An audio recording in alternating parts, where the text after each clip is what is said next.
ఆంధ్రప్రదేశ్లో రాజకీయాలు రోజురోజుకు కీలక మలుపులు తిరుగుతున్నాయి.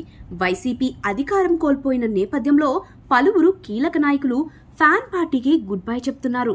ఇప్పటికే జగన్ కు అత్యంత సన్నిహితుడిగా మెలిగిన విజయసాయిరెడ్డి పార్టీతో పాటు పదవులకు గుడ్ బై చెప్పారు.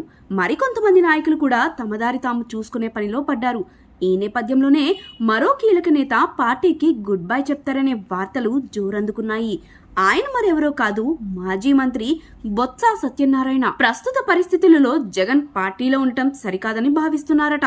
తన రాజకీయ భవిష్యత్ గురించి కీలక ఆలోచనలు చేస్తున్నారట. శాసనసభ ఎన్నికల్లో ఘోర పరాభవం తర్వాత వైసీపీ బాగా బలహీనపడింది. అయినప్పటికీ బొత్స పార్టీలో చురుగ్గా వ్యవహరిస్తున్నారు. శాసన మండలిలో విపక్ష నేతల ప్రభుత్వం మీద దూకుడుగా వ్యవహరిస్తున్నారు.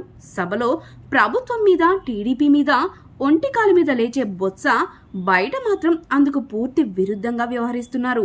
జనసేన అధినేత డిప్యూటీ సీఎం పవన్ కళ్యాణ్ తో దగ్గరగా మెలుగుతున్నారు. ఆయనతో సాన్నిహిత్యం పెంచుకునే ప్రయత్నం చేస్తున్నారు. ఈ విధానమే వైసీపీ నేతల్లో అనుమానాలకు కారణమవుతుంది. వాస్తవానికి బడ్జెట్ సమావేశాల్లో బొత్స సత్యనారాయణ వైసీపీ తరపున ప్రభుత్వ వైఖరిని ఎండగడుతున్నారు. కానీ జనసేన పార్టీని గాని, ఆ పార్టీ అధినేత పవన్ కళ్యాణ్ గాని పల్లెత్తు మాట అనడం లేదు. రీసెంట్ గా అసెంబ్లీ ఆవరణలో పవన్ కళ్యాణ్ ను ప్రత్యేకంగా పలకరించడంతో పాటు ఆయన ఆరోగ్యం గురించి ఆరా తీశారు. గతంలోనూ బొత్స సత్యనారాయణ, పెద్దిరెడ్డి, రామచంద్రారెడ్డి కలిసి మాట్లాడుకుంటుండగానే పక్కన వెళ్తున్న పవన్ ను కలిసి మాట్లాడారు.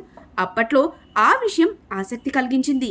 గత కొద్ది రోజులుగా జనసేన అధినేతతో ఆయన వ్యవహరిస్తున్న తీరు చూస్తుంటే ఖచ్చితంగా ఆయన పార్టీ మారడం ఖాయమనే ప్రచారం జరుగుతోంది. వైసీపీ అధికారం కోల్పోయిన తర్వాత పార్టీ భవిష్యత్ మీదే అనుమానం కలుగుతుంది. ఈ నేపథ్యంలోనే పలువురు నాయకులు పార్టీకి దూరంగా జరుగుతున్నారు. ప్రస్తుతం ఉత్తరాంధ్రలో బలమైన నాయకుడిగా బొత్స కొనసాగుతున్నారు.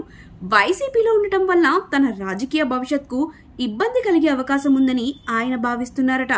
అందుకే కొత్త దారులను వెతుకుతున్నట్టు తెలుస్తుంది. కూటమి ప్రభుత్వం జనసేన కీలకంగా వ్యవహరిస్తున్న నేపథ్యంలో బొత్స ఆ పార్టీ వైపు చూస్తున్నట్లు చర్చ జరుగుతుంది. మరికొద్ది రోజుల్లో బొత్స రాజకీయ నిర్ణయంపై క్లారిటీ వచ్చే అవకాశం ఉంది.